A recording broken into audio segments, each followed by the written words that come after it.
Bonjour à tous et bienvenue dans ce 5e numéro des Rendez-vous de l'info, votre rendez-vous hebdomadaire sur KTV dans lequel nous revenons sur l'actualité de la semaine en compagnie d'un invité. Sans plus tarder, nous allons retrouver cet invité. Suivez-moi.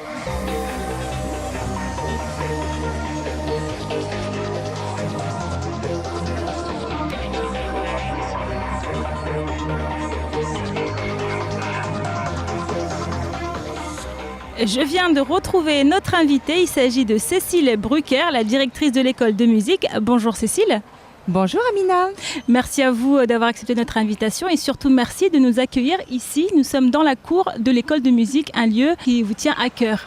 Et oui, ça fait 16 ans que l'école est installée ici.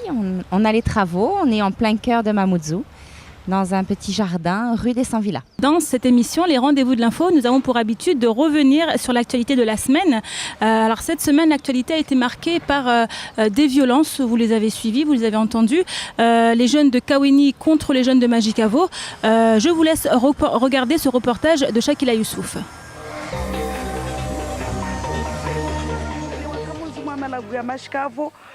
Traumatisés, ils ont veillé toute la nuit. Les habitants de Majicavo ont passé la nuit à éteindre les feux qui ravageaient leur maison. Ce matin, les visages sont encore marqués, les gestes sont hésitants, la peur côtoie la colère, peur de recevoir un coup perdu, peur pour la vie de leur enfant, colère d'avoir tout perdu, colère de se retrouver au cœur d'un conflit qu'ils ne comprennent pas. Ce matin, les habitants se sont armés, ne voulant plus être pris au dépourvu.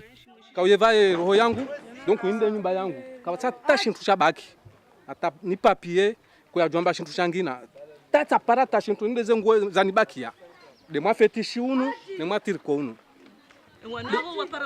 wanangu ti waparati watala hawa nguraishie gara washuka wale tivakio wanangu ne mshe wangu washuku mjini ntini ho donc wamina baki banu donc wavotika wa jamaza lo karibu na kauyevanta na kautala izintoli na kautala ilio mwere usinipare. Cet homme a échappé de peu à la mort.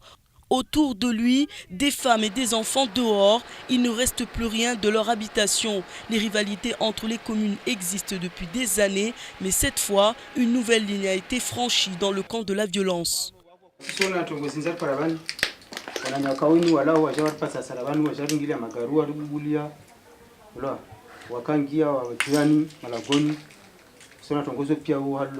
Riri pompiamba wajarisaidia pompika wasija wajawarisaidia au stangu pia zisije majirani sana mbanola la mwenzi na natati tina tama shaka la ngamaili bana mtaka polisi baba kwa bubula na mawestwani mtaka sishomba favole benkunya u solo be.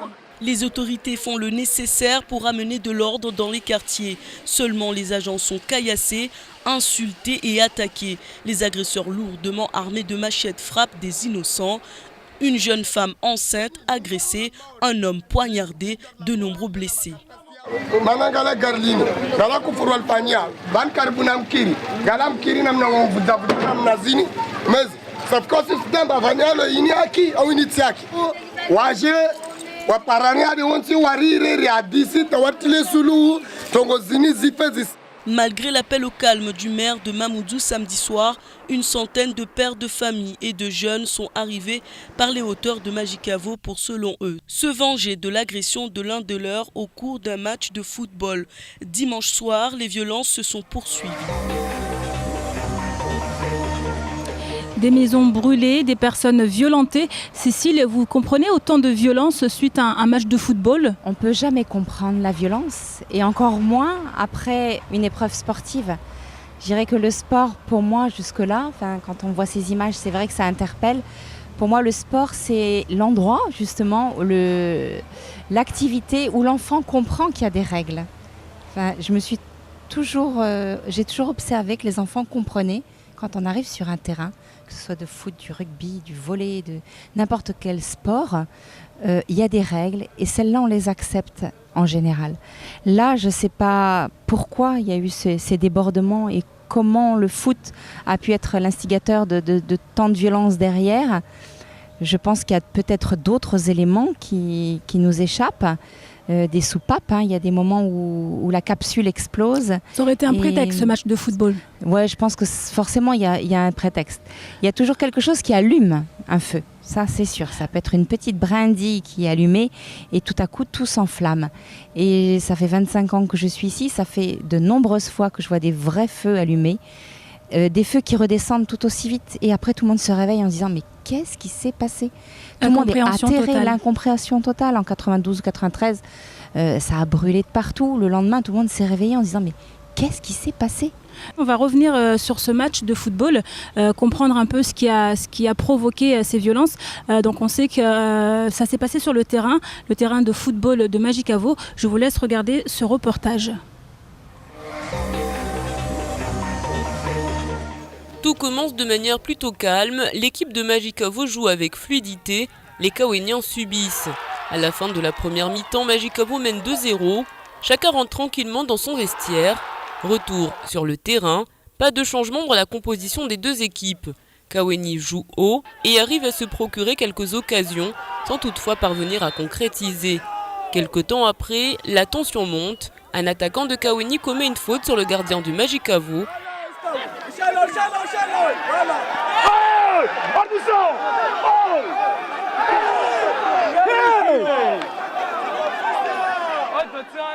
Il écope d'un carton jaune. C'est pas possible ça. C'est pas possible d'arbitrer ça. Vraiment, tu es un couillon. Parmi les couillons, tu es un couillon. Le match reprend et Majicavo met un troisième but. La foule commence à envahir le stade. J'appelle à tout le monde, à tout le monde, tous les dirigeants du football, tous les éducateurs, tout le monde. Soyons sportifs, revenons à notre stade de football, revenons dans nos sports. On ne mérite pas ça, Mayotte ne mérite pas ça, le week-end sur le terrain de football, qu'on ait des machettes comme ça. J'ai vraiment eu peur. Ma femme était là, j'étais obligé de franchir la barrière pour voir comment elle est et l'enfant à la main. Depuis, la Ligue de football s'est saisie de la question. Aujourd'hui, l'image du sport mahorais est sérieusement écornée. Des sanctions devraient être prises rapidement. Des supporters avec des machettes pour venir regarder un match de football, c'est quand même étonnant, c'est quand même suspect, non ? Ça, c'est intolérable. On ne devrait pas pouvoir accéder à un terrain avec des armes. Je pense que c'est la première des choses. On sait tous qu'il y a une forme d'engouement quand on voit les grands matchs à la télévision, les milliers de personnes qui se déplacent. Il y a des mouvements de masse qui font qu'on est un peu tous des moutons dans ces cas-là. Hein. On a encore notre instinct grégaire qui ressort. Quand on doit défendre son peuple, quand on doit défendre sa commune, on devient bête. Hein, on dit toujours qu'un homme seul, ça va. À deux, ça va encore. À partir de 3, on devient, excusez-moi du terme, mais une bande de cons, quoi. Hein. C'est-à-dire qu'on va se laisser influencer par il n'y a plus de réflexion, en fait. Voilà. On suit le mouvement. Voilà. Donc c'est ce qui s'est passé selon vous ce jour-là. Je pense que c'est absolument impossible d'accueillir et d'accepter des gens sur des terrains avec des armes. Surtout on nous contrôle tellement dans les avions, dans les transports, etc. Pourquoi un match où on sait qu'il y a un instinct primaire qui ressurgit, comment on peut être avec des armes dans un terrain de foot où on est censé défendre l'art et le symbole du sport, c'est quand même le bien-être du corps.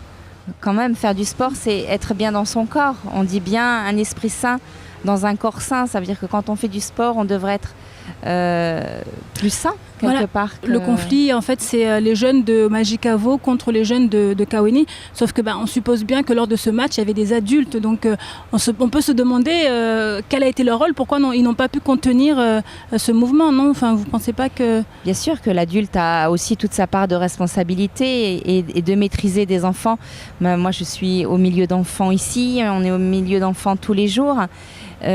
L'enfant, il a une référence à l'adulte qui est importante. Il a besoin d'avoir un exemple à côté de lui.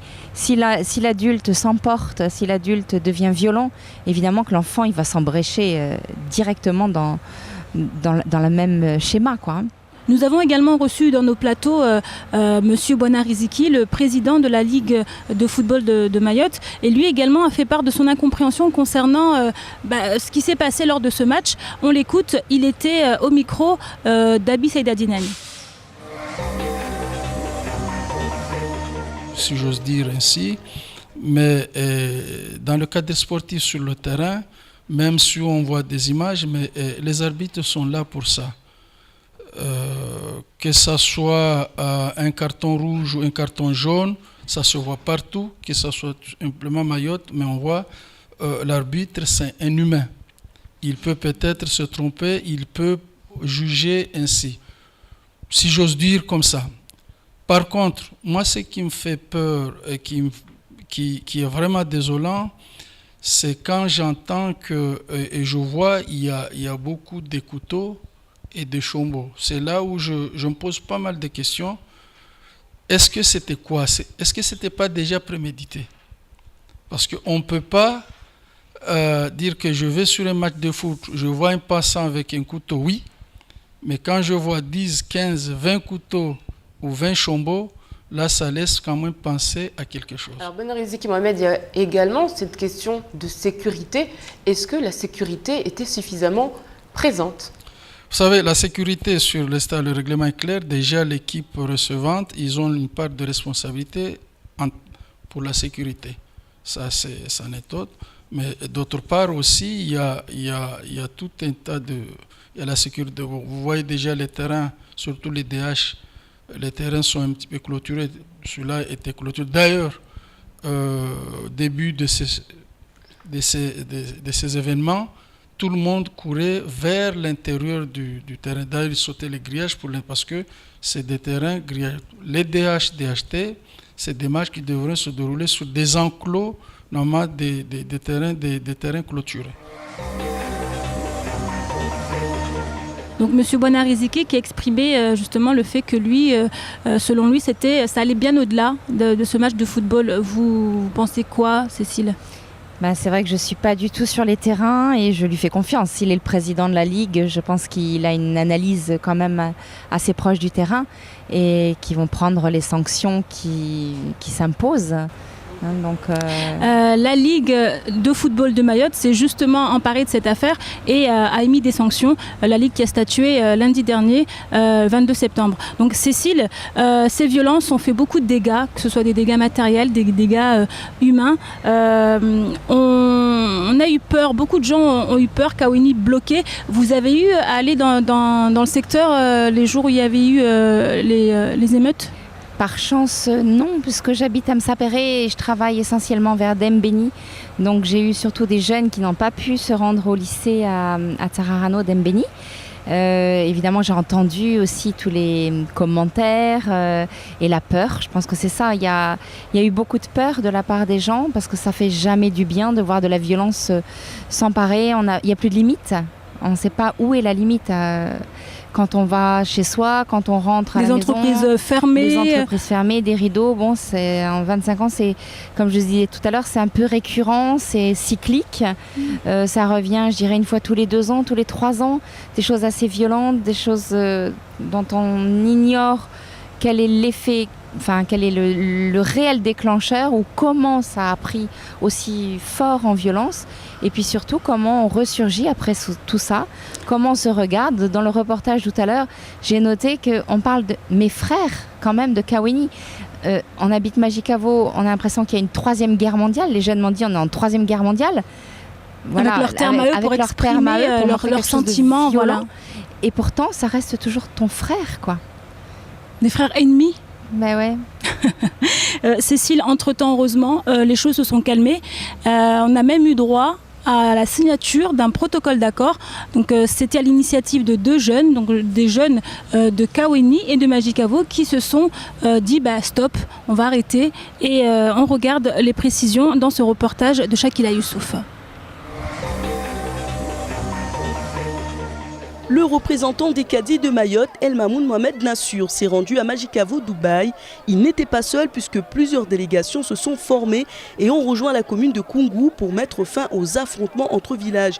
Des engagements ont été pris des 2 côtés, mais aujourd'hui l'heure était à l'apaisement, à la signature d'un protocole d'accord.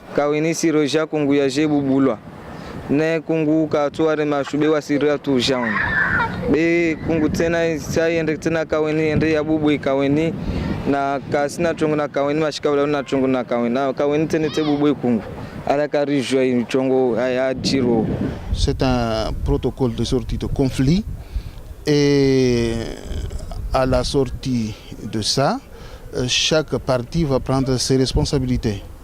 Les jeunes, de deux côtés, les parents aussi, mais aussi les villes, disons la ville de Koungou et celle de Mamoudzou. Parmi les revendications soulevées par les deux villages, sécuriser les abords des établissements scolaires. Ainsi, 3 engagements ont été pris. 1. Validation de l'arrêt immédiat des affrontements décidés par les jeunes et les villages. 2. Sécurité des enfants à l'école et trouver des solutions pour les victimes. 3. Rechercher des solutions viables pour répondre de façon soutenue à la montée de la délinquance. La meilleure défense, c'est l'attaque. C'est ce qu'on a dit. Donc en fait, moi je suis offensif, je vais vers en principe la difficulté pour essayer justement donc de mieux défendre la société. Si on ne recherche pas les difficultés où elles seront, elles vont subsister.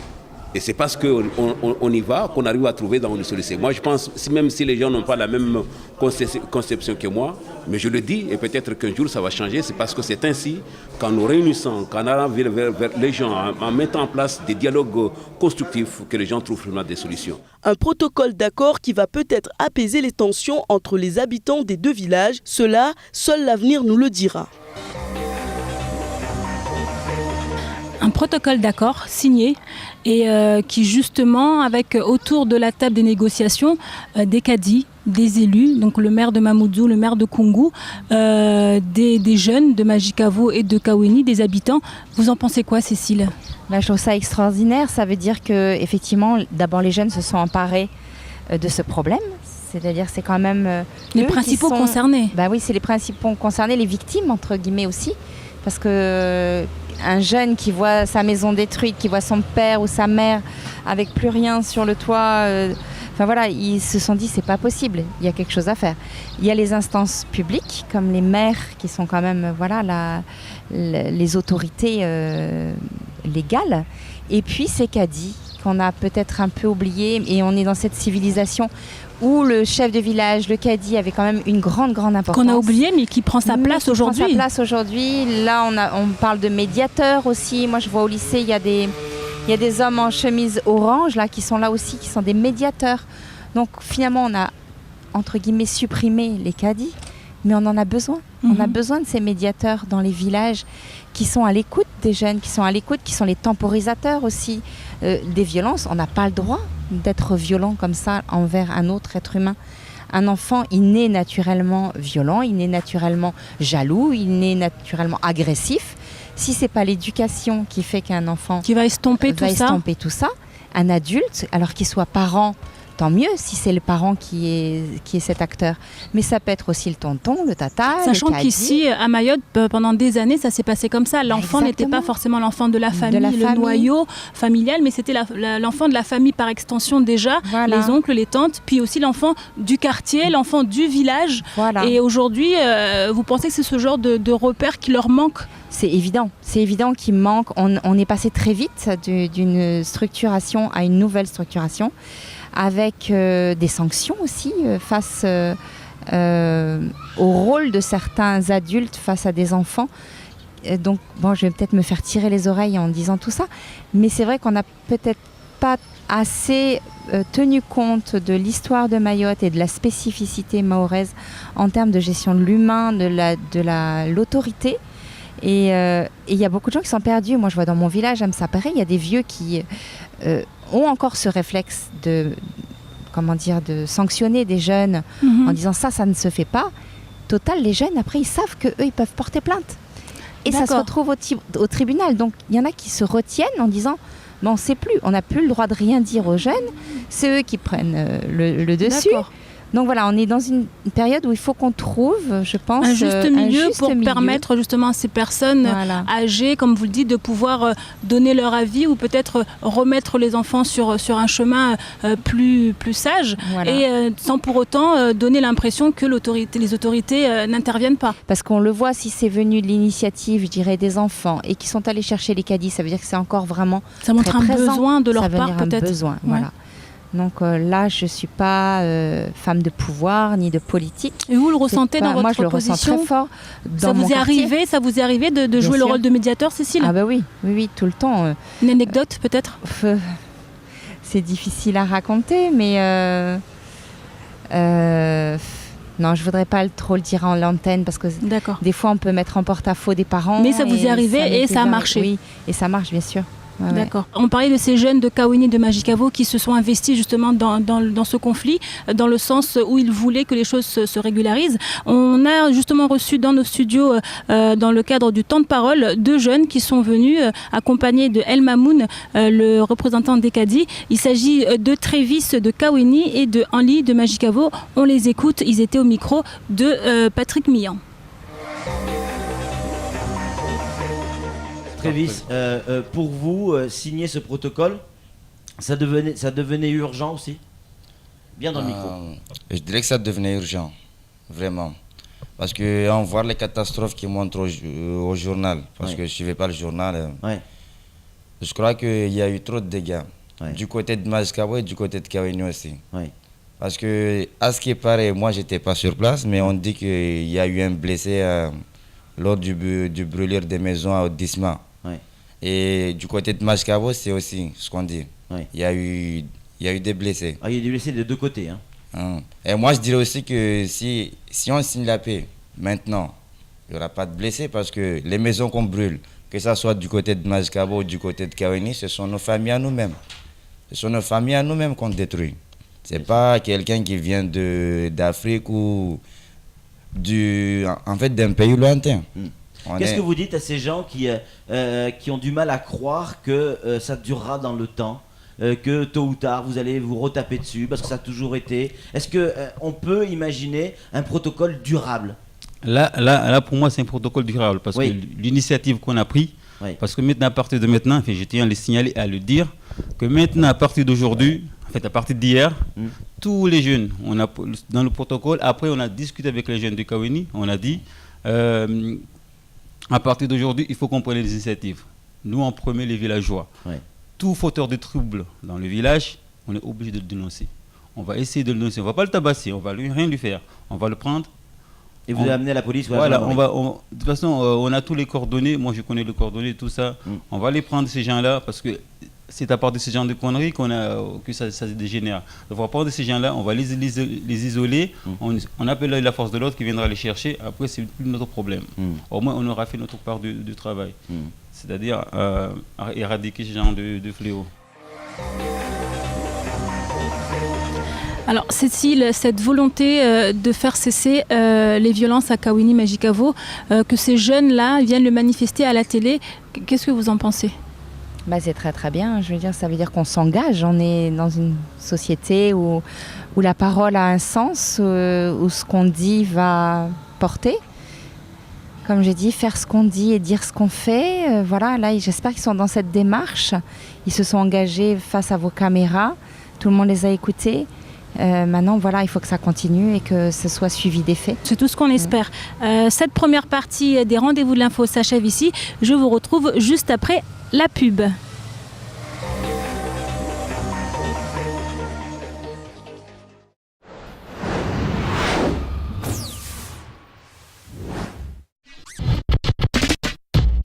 Bonjour, Wine Patounette, how are you, Doudou? Oh! Oui. Oh! Oh! Aïe! Attention, vous dépassez la barre bleue. Aïe! Mais gros, le gros! Bonjour! Non, ça, je peux pas faire ça. Si, ça vous pouvez. Par contre, la main comme ça, c'est... moyen. On va lundi, on vous coupe le bras gauche, hein, je vous le dis, moi.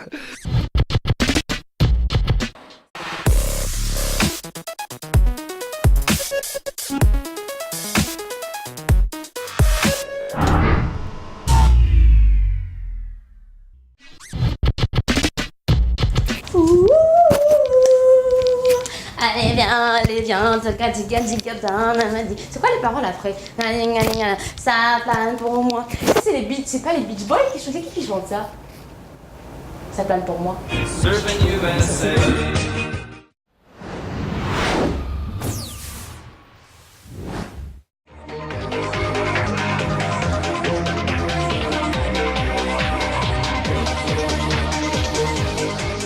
Nous sommes de retour dans les rendez-vous de l'info en compagnie de Cécile Brucker, la directrice de l'école de musique. Cécile, merci à vous de nous avoir accueillis encore une fois chez vous dans l'école de musique. Alors, nous parlions tout à l'heure des violences qui ont été proférées à Kaweni suite à ce match de football qui a eu lieu samedi dernier. Des violences qui ont donné suite à beaucoup de dégâts, notamment des dégâts matériels. Des familles ont tout perdu et se retrouvent maintenant dans une situation précaire. La mairie de Mamoudzou a bien évidemment réagi très rapidement pour les reloger dans le gymnase de Cavani. Regardez ce reportage de Camille Lucas. Des lits de camp ou des matelas à même le sol. Hier soir, le gymnase de Cavani s'est transformé en véritable camp de réfugiés. Une situation très précaire dans laquelle se retrouvent une dizaine de familles. Tous vivaient dans le quartier d'Isma, à Kaweni, à l'épicentre des émeutes.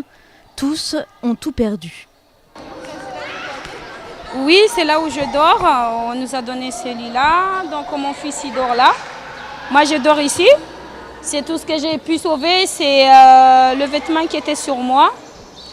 Mais là, j'ai trouvé un vêtement. Donc je vais vous montrer ce que j'ai sauvé. C'est ce sac-là. Et ma porte-monnaie qui a ma carte de séjour. Voilà. C'est tout ce que j'ai pu sauver. Et mon téléphone. Et mon fils aussi. Donc voilà.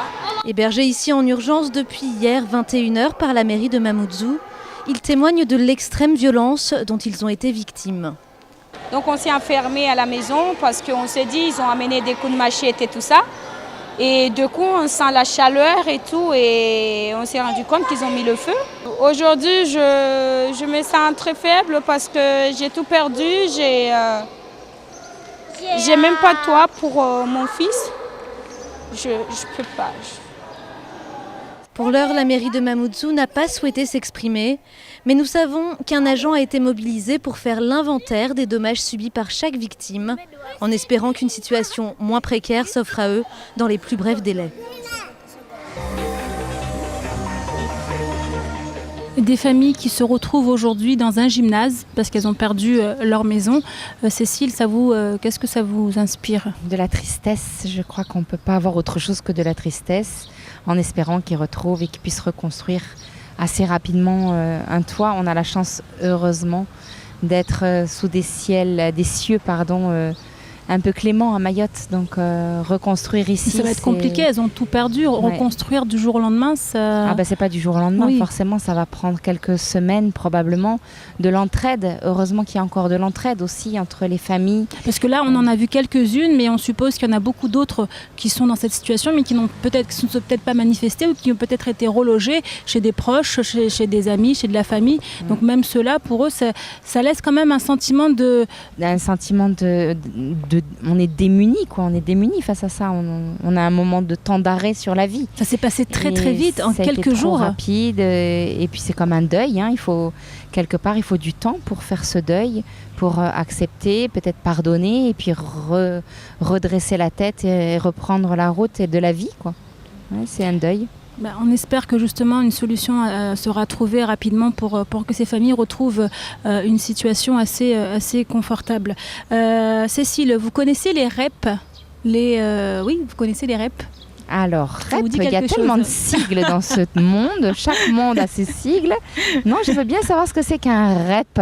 Dans le Faux Journal, Camar, lui, a une définition bien à lui pour nous dire ce que c'est un REP. D'accord. On l'écoute. Des projets pour reconquérir les cœurs des membres. Et donc du coup, Najat, Balod, Belkacem, toute la famille en fait, ils ont pondu donc des projets. Donc REP. Mais personne, ni nos parlementaires, personne n'a été capable de monter là-haut lui dire, écoutez Madame la Ministre, déjà qu'ils ont du mal à comprendre ce que c'est une réforme de rythme scolaire, tu viens encore nous proposer un REP. Ça veut dire quoi ? On avait voulu au départ des ZSP. À la limite même des ZEP, des zones d'éducation prioritaires. Là, on dit non, c'est des REP. Nous, notre gouvernement, on a décidé d'appeler ça REP. Ouais. D'accord ? Donc, ça veut dire que c'est dans des quartiers un peu chauds, tout le bordel. Donc voilà, 10e rep, 10e régiment des écoles pourries. Mais c'est là que Samuel a commis une erreur en fait. Exactement. C'est la Légion. Voilà, donc des régiments, les 10e, t'imagines, 10e régiment des écoles pourries. Donc, ouais, les reps. Donc ça veut dire la personne qui va en rep, on a compris qui c'est. Oh, je t'ai reconnu, tu as fait tes classes en rep, toi. Donc Cécile, REP signifie plutôt réseau d'éducation prioritaire. Alors la ministre actuelle de l'Éducation, Madame Najat Vallaud-Belkacem, vient d'officialiser la nouvelle carte française des REP et REP+. Et Mayotte, justement, va bénéficier de ce dispositif à partir de 2015. Donc vous, qu'est-ce que ça vous inspire ? Je vais devenir la coco là, je pense que je suis un petit peu fatiguée depuis d'entendre toujours des réformes. Des choses qui semblent sorties du chapeau, des choses qui semblent réinventer, des évidences, qu'on appelle ça ZEP, qu'on appelle ça REP. Ça reste. Mais Mayotte n'était pas concernée par ces dispositifs. Il y avait quand même des zones, on était déjà sur du Kaweni, Amgombani. On était dans une zone prioritaire aussi. Je dirais que l'ensemble du territoire est prioritaire. Je ne comprends pas ces ciblages un peu par quartier, quoi. Il y a quand même plein d'endroits. On est tous ensemble sur un petit territoire. Si on ne traite pas Mayotte dans sa globalité et pas par des petits bouts de la lorgnette avec des mots que personne ne va comprendre, dans 2 ans, le REP aura disparu, on aura pondu un nouveau sigle. Parce que là, REP, perdu. Il y a 8 REP plus et 10 REP pour Mayotte. Mais ça veut dire quoi plus ? Plus, c'est améliorer. Ça veut dire quoi ? Il y a plus de moyens qui vont être mis, il y a plus de personnel qualifié qui vont venir aider ces enfants, mais dans quelles conditions ? Justement, on va partir... Ça beaucoup, très très flou en fait. Oui, donc en fait, on parle d'indicateurs sociaux qui prendront en compte l'origine socio-professionnelle, la part d'élèves boursiers, beaucoup de choses qui vont être peut-être définies plus amplement par le vice-recteur, Madame Nathalie Constantini. Mais c'est un dispositif qui est prévu pour 2015. Vous pensez que c'est réalisable d'ici là ? Je vois dans les établissements scolaires, il y a quand même tout un réseau de personnel qui sont en mesure, je pense, d'analyser la fréquentation et la provenance des élèves. Donc si tout ça est bien remonté, effectivement, il y a moyen d'analyser sur un effectif de 1500 élèves dans tel collège, ou d'un lycée, d'où viennent les élèves, de quelle situation familiale ils sont. Il y a des collations, il y a des bourses, donc tout ça... Effectivement, si le personnel est là et que les informations remontent, il n'y a pas de raison qu'on n'ait pas ces informations. Parce qu'on entend beaucoup dire, déjà surtout au niveau des syndicats, on n'arrive déjà pas à mettre en place le système des rythmes scolaires. Et là, on nous rajoute encore ce nouveau dispositif. On ne sait pas trop. Vous qui avez aussi un pied dans l'éducation, Cécile, comment vous voyez ces choses-là ? Est-ce que ça vous inspire de l'espoir ? Ça vous inspire encore qu'est-ce que vous ressentez, vous ? J'ai vu je ne sais pas combien de réformes aussi au niveau de l'éducation. C'est-à-dire qu'on n'est jamais satisfait de l'existence. C'est peut-être une donnée qui ne s'arrêtera jamais, on ne sera jamais vraiment au bout. Il y a des données nouvelles qui arrivent aussi dans la société. Mayotte change énormément. Je pense que l'arrivée de la DSL il y a 2-3 ans a bouleversé le fonctionnement même des jeunes dans les collèges et les lycées, ou même à la maison, ou dans nos établissements. Moi je vois des grosses mutations d'attention. Les gens pensent être connectés en permanence. On compte combien on a d'amis sur Facebook plutôt que d'aller dialoguer avec son voisin. Enfin, il y a tout ça qui est en train de se transformer. Les émissions qu'on leur montre à la télé ou les séries qui entretiennent tout un truc très bizarre par rapport à l'amour, par rapport au partage, par rapport à la jalousie. Je ne sais pas si on fait que des bonnes choses. Et le rôle d'enseignant, de parent, il est hyper important d'être un référent adulte qui a une vie, qui a une vraie vie, qui a une vraie relation aussi avec les élèves. Alors je déborde peut-être du sujet où je ne suis plus tout à fait dedans, mais c'est compliqué comme sujet, hein, l'éducation, les réformes. Est-ce qu'on a les moyens d'arriver à des réformes ? Heureusement qu'on a des rêves et qu'on pense pouvoir y arriver quand on lance quelque chose. Sinon, ce serait un peu désespérant. Il y a quand même, j'imagine que si le ministère lance ce genre de réforme, c'est qu'il y a une réflexion. On n'est pas avec des débutants dans les hautes sphères. Après, les gens qui sont chargés de les appliquer sur place, c'est pareil, il y a des gens très compétents au vice-rectorat et un peu partout dans les établissements. Donc voilà, il faut mettre effectivement les choses en route et il faut s'assurer qu'il y ait des résultats derrière. Voilà. Donc un dispositif prévu pour 2015. Voilà. Moi, j'ai envie de dire que les mutations qu'on voit à Mayotte, il y a des choses comme ça qui sont un peu paralysantes et qui perturbent, puis en même temps, il y a des choses extraordinaires. Par exemple, de voir tout ce système de ramassage scolaire pour les enfants. Il y a 20 ans, il n'y avait pas un ramassage scolaire. Il n'y avait pas, ne serait-ce qu'un enseignant musique dans les établissements scolaires. Donc forcément, tout ça, ça amène des plus quand même. On voit que les gamins, ils ont quand même à manger. Ils ont soit un peu de sous pour manger, soit ils ont à manger. Ils ont des bus qui les ramènent à l'heure chez eux, qui les prennent à l'heure le matin. C'est quand même une sacrée organisation pour tous ces élèves. Donc il faut quand même saluer aussi tout ce qui se fait de bien. Exactement. Cécile, vous connaissez la compagnie EWA ?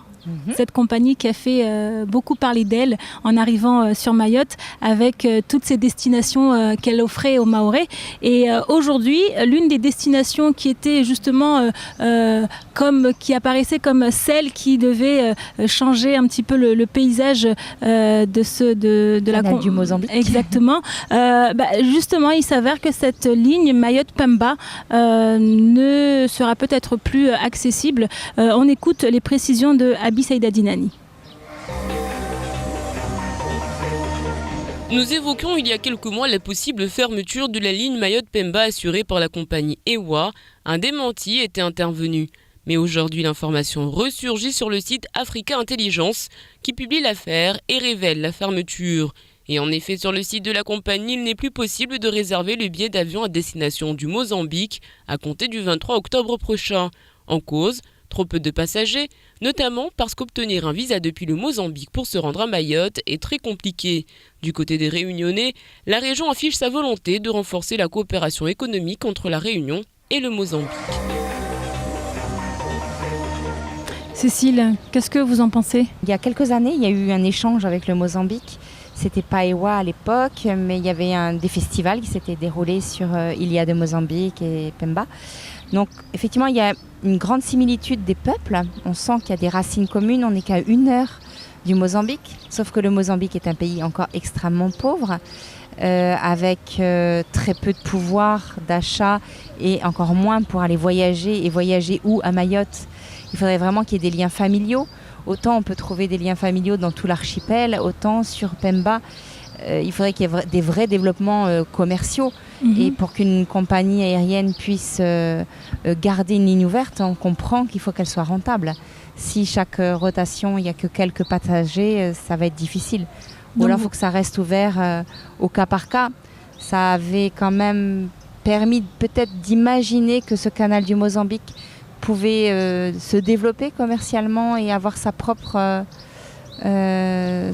identité, un peu plus ciblée que l'océan Indien qui englobe plutôt la Réunion qui est quand même bien développée, ou Madagascar et Maurice. Voilà, on va encore attendre. Oui, justement, cette ligne ne sera plus disponible d'ici quelques temps, Cécile.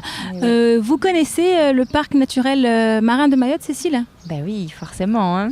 Alors, vous n'ignorez pas que la présidence a changé ? Oui.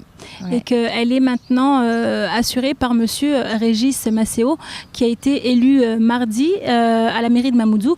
Je vous laisse regarder les précisions de ce reportage d'Abi Saïda Dinani. 1 minute de silence en l'honneur de l'ancien président du parc, Maolida Soula. Voilà l'image forte de cette élection. C'est au bout du 3e tour que Régis Macé obtiendra la majorité absolue. Celui qui assurait la présidence par intérim, vice-président jusqu'alors, remporte donc cette élection face au président du SIAM, Moussa Mohamadi. Jusqu'au bout, le suspense aura été maintenu, mais le représentant des pêcheurs mahorais a fait la différence. Il y a eu 3 phases. Il y a eu ballottage, puis on est revenu. Et puis le préfet nous a montré que pour être élu président du parc marin, il faut qu'il ait la majorité absolue. Donc on a été obligé d'aller jusqu'au 3e tour et c'est bien passé. Régis Masséo était élu. Régis Masséo, un homme de terrain, un homme de dossier, connu pour sa position en faveur des pêcheurs mahorais, est donc attendu par ceux qu'il représente. Tout le monde attendait pourtant le candidat que soutenait le président de l'association des maires. Il n'aura pas su faire la différence. Les orientations de gestion du parc sont fixées par décret, donc les objectifs à long terme n'ont pas changé.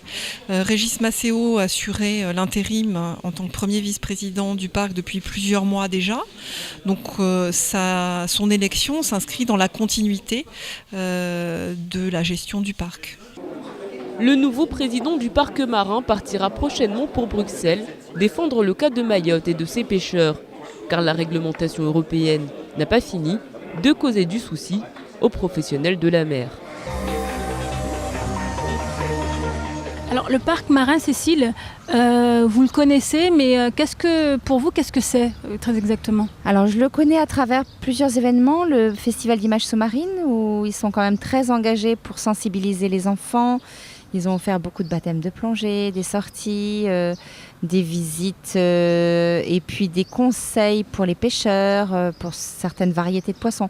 Enfin, je pense qu'il y a quand même une grosse équipe derrière et on a la chance quand même d'avoir cette entité qui est amenée, je pense, à se développer et puis à protéger aussi. Le premier parc marin créé en Outre-mer, oui, exactement. Ouais, donc pour Mayotte, Cocorico, comme on dit. Ben voilà, il faut que ce soit suivi de plein de choses. Alors nous, Musique à Mayotte, on est impliqués aussi dans le parc marin parce qu'on a lancé ce fameux défi chanson qui va se dérouler durant Milatsika. Et il y a un des 5 sujets qui est sur le parc naturel marin de Mayotte. Donc comment Et ça consiste en quoi exactement? Le parc marin a donné son cahier des charges qui est comment sensibiliser tous les utilisateurs de la mer au respect donc des mammifères ou pas des mammifères mais tous les animaux, de ne pas pêcher certains poissons, de faire attention à ces poubelles, etc. Il y a un certain nombre de messages qu'ils ont donnés donc dans leur cahier des charges. La chanson doit être en français, shimaoré ou kibushi, donc jouer avec les langues et s'adresser à tous les utilisateurs, que ce soit un enfant, un adulte qui va se baigner. Donc beaucoup de communication, beaucoup d'informations et d'éducation autour de tout ce qui est la mer et le lagon en général. Et son environnement et son respect. Autre sujet d'actualité, c'était le week-end dernier, les Journées du patrimoine. Vous y avez participé? Non. En 16 ans, je crois que c'est la première année que nous ne nous sommes pas impliqués dans ces journées du patrimoine. J'ai vu donc toujours ces belles toiles qui sont sur les barges à l'occasion de traverser vers Petite Terre. Donc ça, c'est toujours assez agréable de voir de belles images et ce vecteur des barges et des images, c'est vraiment bien, quoi. Après, je sais qu'il se passe toujours plein de choses dans les villages. Je vous laisse regarder ce que vous avez raté, Cécile. Ah ouais, dommage, hein. Sharifa et ses copines sont un petit groupe d'hôtesses d'accueil habillées de l'habit traditionnel, maquillées avec le msinzano, prêtes à accueillir les visiteurs. Rien n'est trop beau pour nos touristes, il faut bien vendre la destination de l'île. Abdallah Loy, guide touristique, transmet l'histoire de la maison du gouverneur aux visiteurs, ainsi qu'ils s'imprègnent de l'histoire de ces vestiges historiques. Il y a un tunnel qui relie les 2 bâtiments, c'est-à-dire un sas d'évacuation en cas d'urgence. Donc, les arbres qui sont là, on voit le baobab qui est l'arbre qu'on retrouve à Madagascar et aussi en Afrique. Les gens venaient danser le mireya, une danse évocatrice. Le mireya, c'est une danse. On dansait autour du baobab pour demander est-ce qu'il pleuve.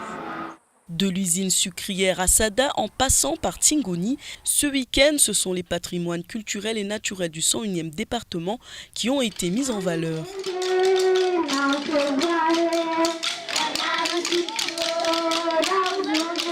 Merci à la préfecture et un grand merci à la commune de Dzaoudi l'Abattoir du côté du service culturel pour nos hôtesses, pour l'accueil chaleureux qu'elles nous ont fait. Et rendez-vous à l'année prochaine pour une prochaine journée du patrimoine. Au revoir. L'image de l'île au lagon doit se vendre et cela afin de développer le tourisme. Le potentiel touristique du 101e département n'est plus approuvé, mais les moyens manquent pour développer les activités qui plaît tant aux touristes. Le patrimoine de Mayotte à l'honneur, Cécile. Qu'est-ce que vous avez à dire concernant ce patrimoine? Je trouve que c'est toujours une très belle occasion, en tout cas, d'ouvrir des lieux, de permettre à des associations qui s'impliquent. Hein. Je pense aux naturalistes, je pense à la direction des affaires culturelles, et puis des jeunes comme ceux qu'on a vus dans le reportage, qui ont plaisir aussi à montrer qui ils sont, à faire découvrir leur île, leur tradition. C'est quand même encore très vivant. On n'est pas du tout dans le folklore, je trouve. Il y a des années, on me disait il ne faudrait pas que ça sombre dans le folklore, mais non, il suffit d'aller dans n'importe quel village et avec la saison des mariages qu'on a eue, on voit bien qu'on n'est pas dans le folklore, on est dans la vie des gens. Et alors que ce soit ciblé sur un week-end, j'ai juste le regret que c'est très mal situé parce que c'est en pleine rentrée et c'est difficile en fait de mener des projets qui soient bien ficelés et d'être prêts pour le mois de septembre. Donc cette année, l'école de musique n'a pas pu ouvrir ses portes comme les années précédentes. Voilà, c'était un petit peu compliqué. Cette année, on avait... En général, soit on a un spectacle qu'on reçoit, donc ça nécessite 2 mois de préparation avant, soit on nous demande d'organiser des choses avec des gens d'ici, ça demande aussi pas mal de temps de préparation. Là, avec le Ramadan qui était en juillet et les grands mariages en août, on a un petit peu peut-être botté en touche, on ne s'est même pas inscrit donc dans les projets. Donc on prend rendez-vous pour l'année prochaine? Inch'Allah, comme on dit. Alors Cécile, l'école de musique située en plein Mamoudzou, qu'est-ce que c'est très exactement? C'est une école où on peut venir inscrire nos enfants, une école dans laquelle... De quel âge à quel âge, par exemple, une question? Alors, l'âge minimum, c'est 3 ans. Pour les éveils, petite section. Donc, il se passe vraiment des choses très intéressantes avec les enfants.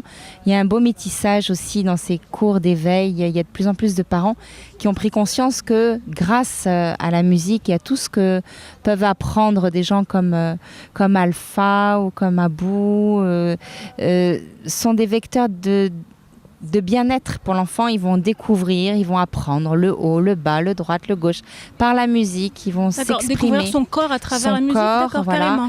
Ils vont découvrir aussi ce qu'est l'autre, parce qu'on est dans la relation à plusieurs.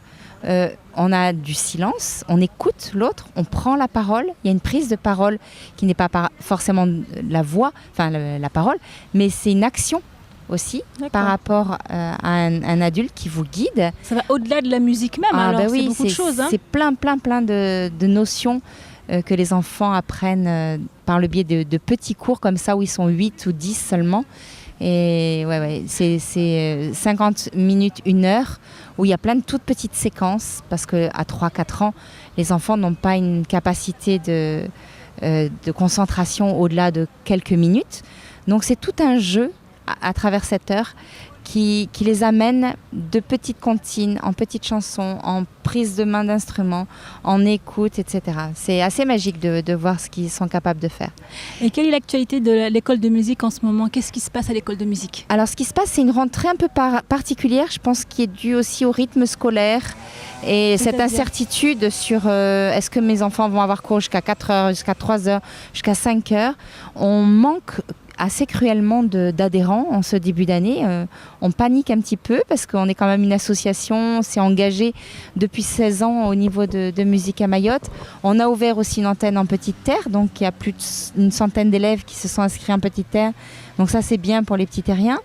Mais voilà, j'ai envie de faire passer le message, n'hésitez pas, même si c'est dans 15 jours, 3 semaines, même après les vacances de la Toussaint, si c'est seulement à ce moment-là que vous êtes bien installés, que vos enfants sont bien à l'école et qu'ils ont un rythme, venez voir ce qui se passe, venez inscrire, on trouvera toujours une solution.